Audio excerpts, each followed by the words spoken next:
Hi friends, ഇന്ന് നമ്മുടെ special എന്ന് പറയുന്നത് സേമിയ പായസമാണ്. അപ്പോൾ അതെങ്ങനെ ഉണ്ടാക്കുന്നത് നമുക്ക് നോക്കാം. അപ്പം അതിന് മുമ്പായിട്ട് എൻ്റെ ചാനൽ ആദ്യമായിട്ടാണ് നിങ്ങൾ കാണുന്നതെങ്കിൽ ഉറപ്പായിട്ട് നിങ്ങൾ എൻ്റെ ചാനൽ ഒന്ന് സബ്സ്ക്രൈബ് ചെയ്യണം, സപ്പോർട്ട് ചെയ്യണം. അപ്പോൾ നമുക്ക് വീഡിയോയിലേക്ക് പോകാം.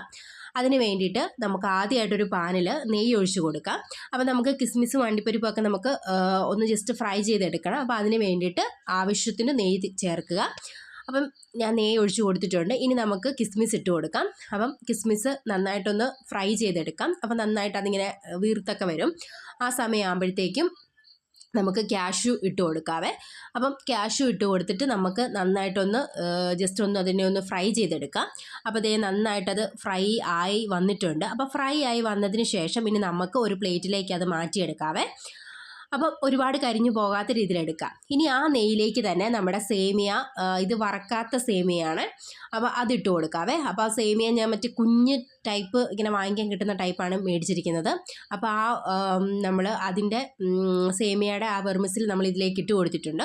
എന്നിട്ട് നമുക്ക് നന്നായിട്ടൊന്ന് ഫ്രൈ ചെയ്തെടുക്കാം. ഒരുപാട് കരിഞ്ഞു പോകേണ്ട, ഒരു ഗോൾഡൻ കളർ ആകുമ്പോഴത്തേക്കും നമുക്കിത് പാത്രത്തിലേക്ക് മാറ്റി കൊടുക്കാവേ. അപ്പോൾ ദേ ഞാനത് പാത്രത്തിലേക്ക് മാറ്റി കൊടുക്കുവാണ്. അപ്പം ഇനി നമുക്ക് ചെയ്യേണ്ടതെന്ന് വെച്ച് കഴിഞ്ഞാൽ ആ പാനിലേക്ക് തന്നെ നമുക്ക് പാലൊഴിച്ച് കൊടുക്കാം. അപ്പം ഞാനിവിടെ 1 കവർ പാലാണ് എടുക്കുന്നത്. പിന്നെ അതിലേക്ക് ആവശ്യത്തിന് വെള്ളവും കൂടെ ഒഴിച്ച് കൊടുത്തിട്ട് നമുക്കൊന്ന് നന്നായിട്ട് തിളയ്ക്കാൻ വെയിറ്റ് ചെയ്യാവേ. അപ്പം ഇങ്ങനെ നമ്മൾ ഉണ്ടാക്കുമ്പോഴത്തേക്കിനും ഇല്ലേ ഒരു പ്രത്യേക ടേസ്റ്റാണ് കേട്ടോ. ചിലവരൊക്കെ ഉണ്ടാക്കുന്നതെന്ന് വെച്ച് കഴിഞ്ഞിട്ടുണ്ടെങ്കിൽ സേമിയ ഇങ്ങനെ ഇങ്ങനെ നെയ്യിൽ ഫ്രൈ ചെയ്യാതെ തന്നെ തിളച്ച പാലിലേക്ക് ഇട്ട് അങ്ങനെ ചെയ്തിട്ട് ലാസ്റ്റ് കിസ്മിസും മറ്റേ കാഷ്യൂ ഒക്കെ ഇങ്ങനെ വറുത്ത് ചേർക്കാൻ ഞാൻ കണ്ടിട്ടുണ്ട്. പക്ഷേ അതെന്ന് പറയുമ്പോൾ ഒരു വെള്ളച്ചോവ പോലെ എനിക്ക് ഫീൽ ചെയ്തിട്ടുണ്ട്. പക്ഷെ നമ്മൾ ഇങ്ങനെ ചെയ്യുമ്പോൾ അങ്ങനത്തെ ഒരു വെള്ളച്ചോവ പോലും വരത്തില്ല, നല്ല ടേസ്റ്റാണ് കേട്ടോ. അപ്പോൾ പിന്നെ നമുക്ക് എന്ത് ചെയ്യണം, പാലിച്ചിരി ഇച്ചിരി ചൂടായി വന്നപ്പോഴത്തേക്കിനും ഞാൻ ആവശ്യത്തിനുള്ള പഞ്ചസാര ഇട്ട് കൊടുത്തു. ഞാൻ 5-6 സ്പൂൺ പഞ്ചസാരയാണ് ഇട്ട് കൊടുത്തിരിക്കുന്നത്. നിങ്ങൾക്ക് മധുരത്തിന് ആവശ്യമായിട്ടുള്ള പഞ്ചസാര നിങ്ങൾക്ക് ഇട്ട് കൊടുക്കാം. എന്നിട്ട് നമുക്ക് നന്നായിട്ട് ഇതിനെ ഒന്ന് തിളപ്പിച്ചെടുക്കണം.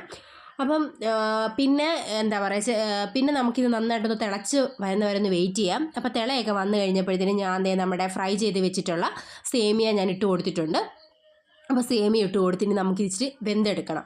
അപ്പം സേമിയ വേകാൻ അധികം സമയമൊന്നും വേണ്ടല്ലോ, ഒരു 5-6 മിനിറ്റ് മതി. അപ്പോൾ അതുവരെ നമുക്കിത് നന്നായിട്ടൊന്ന് വറ്റിച്ചെടുക്കാവേ. ഇനി നിങ്ങൾക്ക് വേണമെന്നുണ്ടെങ്കിൽ നിങ്ങൾക്ക് ഇതിൻ്റെ കൂടെ ചൗവരി വേവിച്ചതും കൂടെ ചേർത്ത് കൊടുക്കാം. ഇത് വെന്ത് കഴിയുമ്പോഴേക്കും ചൗവരി വേവിച്ചതും കൂടെ ഇട്ട് കൊടുക്കുമ്പോൾ ഒരു തിക്നെസ് കിട്ടും. അപ്പോൾ ഞാൻ ചൗവരി ഇട്ടിട്ടില്ല, അല്ലാതെ ഞാൻ ഇങ്ങനെയാണ് ഉണ്ടാക്കിയിരിക്കുന്നത്.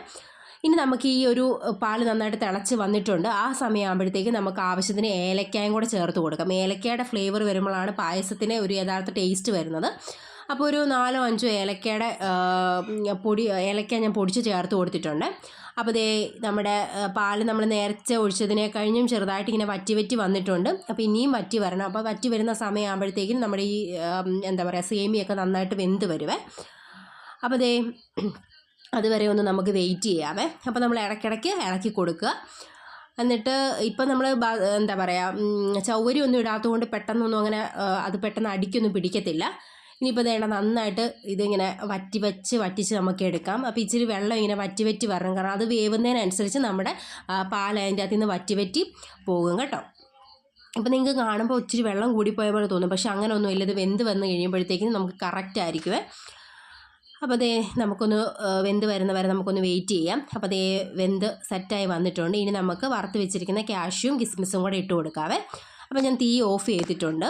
അപ്പോൾ നമ്മുടെ സേമിയ പായസം ഇവിടെ റെഡി ആയിട്ടുണ്ട്. ഇനി നമുക്ക് സെർവ് ചെയ്യുന്നതിന് മുമ്പ് കുറച്ച് നെയ്യും കൂടെ ആഡ് ചെയ്ത് കൊടുക്കാവേ. അപ്പം ഇനി നമുക്കതൊരു ബൗളിലേക്ക് മാറ്റാം. അപ്പോൾ നമ്മുടെ സേമിയ പായസം നല്ല സെറ്റായിട്ട് വന്നിട്ടുണ്ട്. ഇനി നമുക്കൊന്ന് ടേസ്റ്റ് ചെയ്ത് നോക്കാവേ. അപ്പം ഞാൻ ടേസ്റ്റ് ചെയ്ത് നോക്കുവാണ്. അപ്പം എനിക്ക് ഭയങ്കരമായിട്ട് ഇഷ്ടപ്പെട്ടു കേട്ടോ. നല്ല ചൂടൊക്കെ ഉണ്ടായിരുന്നു, പക്ഷേ നല്ല ടേസ്റ്റ് ഉണ്ടായിരുന്നു, നല്ല മധുരവും എല്ലാം കറക്റ്റായിരുന്നു. അപ്പോൾ എല്ലാവരും ഇനി സേമിയ ഇങ്ങനെ ഒന്ന് ട്രൈ ചെയ്ത് നോക്കുക. അടുത്ത വീഡിയോ ആയിട്ട് കാണാം. ടാറ്റാ.